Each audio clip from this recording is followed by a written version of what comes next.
Hop, c'est parti. Présentation en 10 minutes pour respecter le timing qui m'est imposé. Pour présenter la méthode de codage Vibe Coding BIMAD.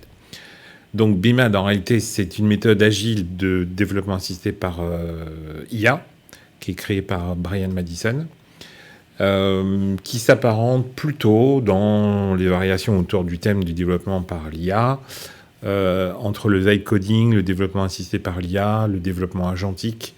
Donc c'est un peu de ces trois-là.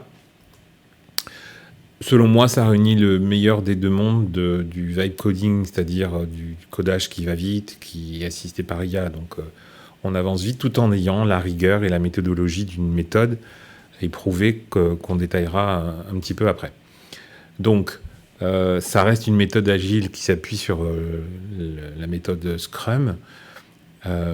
Ça reste du développement assisté par IA avec des spécifications. Et derrière, et c'est un peu sa force, c'est le développement agentique, c'est-à-dire un développement avec des rôles portés par des agents qui ont des compétences qui leur sont propres. On va les détailler juste après. En tout cas, c'est pas juste un simple générateur de code dont on a besoin quand on fait du vibe coding. Si on vibe code, on n'a pas besoin de méthode BIMAD. C'est une surcouche qui vient s'ajouter à ce qu'on fait quand on fait du pur vibe coding. Donc, dans la mesure où on va utiliser un outil qui va être susceptible d'écrire sur notre machine des fichiers, les modifier dans notre projet, nécessairement pour coder, il faut aller écrire, voire supprimer des fichiers. Même si ça se fait dans un dossier en particulier, le dossier du projet, ça peut être un peu inquiétant d'avoir un outil qu'on contrôle finalement pas tant que ça, qui peut modifier des fichiers, voire lancer des commandes, et il lancera parfois des commandes pour vérifier par exemple que la syntaxe est exacte ou pour aller télécharger des modules. Il va lancer des commandes. Donc ça peut être plus safe d'utiliser une machine virtuelle, enfin une machine dédiée, qu'elle soit virtuelle ou pas, pour faire ça. C'est à vous de voir. Ensuite, l'outil de développement, ça peut rester, selon ce que chacun utilise, les grands IDE classiques, comme par exemple VS Code ou OpenCode.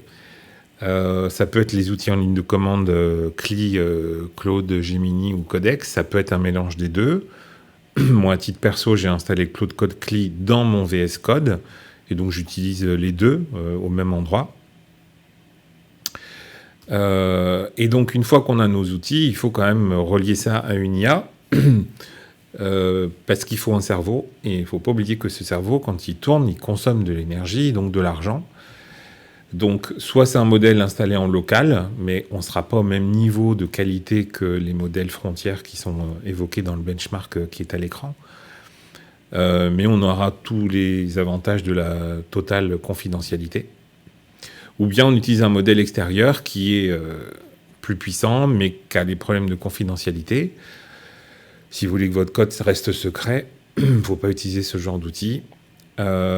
Et donc, dans ce benchmark-là, qui est assez récent, qui date du mois de mai 2026, on voit qu'Anthropic trust un peu le meilleur du classement. Ils sont tous excellents, même le 10e sont des très bons modèles pour coder.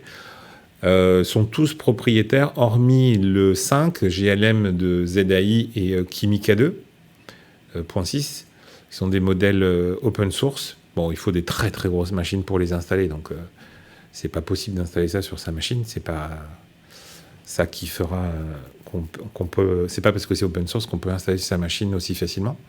En tout cas, il faut faire attention entre, par exemple, le modèle 5 et 6. Vous voyez que leurs scores sont à peu près équivalents. En revanche, leurs tarifs ne le sont pas. Donc, si on prend l'exemple de GLM5, le million de tokens en input, c'est 80 centimes. Chez Claude, c'est $3. Et en output, c'est 2,56, quand là, c'est $15 le million de tokens en output. Donc, il faut quand même faire attention.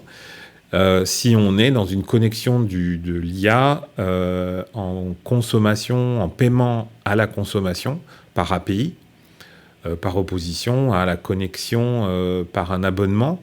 Donc, si vous êtes abonné à Claude, vous pouvez utiliser votre abonnement Claude Code qui coûte $20, $60 ou je crois qu'il va y avoir $100 et $200. Donc là, on a une enveloppe. Si on code beaucoup, surtout si on utilise des très gros modèles comme Opus, qui sont peut-être un peu excessif parce qu'il consomme vraiment, vraiment beaucoup de tokens. On aura quand même cette limite. Hein. Faut pas rêver. C'est pas parce qu'on est abonné qu'on est sans limite. Et pour certains, ça arrive très vite. Hein. Il y a eu un buzz ces derniers mois à ce sujet. Et par opposition, on peut faire de l'utilisation à la consommation. Et là, ça peut coûter cher. Donc, c'est à vous de voir le projet que vous faites. Donc, le vibe coding pur, c'est du mode YOLO, c'est-à-dire on laisse l'IA se débrouiller. Donc, on dit que c'est très bien pour les maquettes, pour les proof of concept, c'est très agile, mais en production, on pense que c'est dangereux.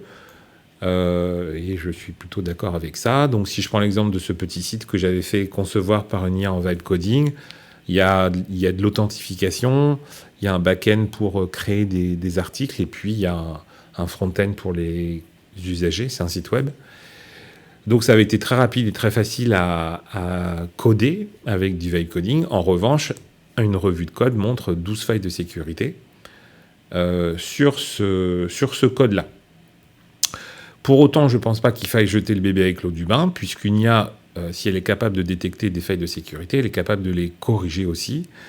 Et donc, il ne faut juste pas vibe coder comme ça et mettre en production. Hein. On utilise une méthodologie. Et donc, la première des méthodes à prendre, à mon avis, c'est de connecter notre agent à Context7, qui est un outil qui propose un serveur MCP. Et donc cet outil propose la documentation de tout un tas de langages et tout un tas de versions de langage. Et donc notre IA, elle peut s'appuyer sur cette documentation quand on lui demande de faire quelque chose. Elle va lire la doc officielle, les bonnes pratiques, les bons usages pour coder. Donc déjà, on évite pas mal d'erreurs de langage. Mais on peut aller plus loin. Et donc c'est ce qu'on va voir tout de suite avec la méthode BIMAD. En tout cas, quand on vibe code, on a avec nous un développeur, c'est l'IA, ou un agent développeur, voilà. Mais c'est quand même mieux d'utiliser la méthode BIMAD qui va, elle, nous fournir une équipe complète. Alors, ce n'est pas une équipe complète de développeurs, hein, ce sont différents agents qui vont jouer des rôles différents. Donc, on va avoir par exemple le chef de produit, l'analyste, l'architecte, le spécialiste de l'interface utilisateur, etc. Chacun a ses compétences propres qui sont définies dans la méthode BIMAD. Et donc, il va interagir avec nous, entre eux d'ailleurs parfois. C'est assez marrant de discuter avec une équipe. Et chacun va avoir sa vision et ses compétences. Et c'est la somme de tout ça qui fait qu'ils vont suivre chacun une méthodologie qui va garantir un produit abouti. Grosso modo, ça se fait en 4 étapes. Une première phase de brainstorm où nous, en tant que concepteurs, on va dialoguer avec l'IA pour lui exprimer notre besoin. Elle va s'appuyer sur des méthodologies de brainstorm, elle va nous questionner et nous aider à mieux cerner le projet. Et au fur et à mesure, elle va remplir d'une documentation, en gros un cahier des charges, le PRD, qu'elle va pouvoir confier au product manager, enfin au chef de produit, qui lui va pouvoir planifier ça, confier ça à l'architecte qui va lui définir les technologies adaptées à notre besoin. Et puis ensuite, ça va être confié au développeur qui va implémenter les différentes fonctionnalités qui auront été définies par l'analyste, etc. Enfin bref, chaque agent va jouer son rôle en suivant un process qui est bien défini et qui est très cohérent avec des interactions entre les différents agents. Je vais vite parce que j'ai 10 minutes pour faire la présentation. Donc cette méthode BIMAD, pour l'installer, c'est relativement simple. Ça se fait dans un dossier de projet, un peu comme on fait un Git clone. Et on va installer avec la commande npx la méthode BIMAD. Donc il nous pose quelques questions pour savoir quels sont les modules qu'on veut installer. Ça prend très peu de place. C'est du simple fichier texte. C'est des skills au format Markdown, donc c'est très léger.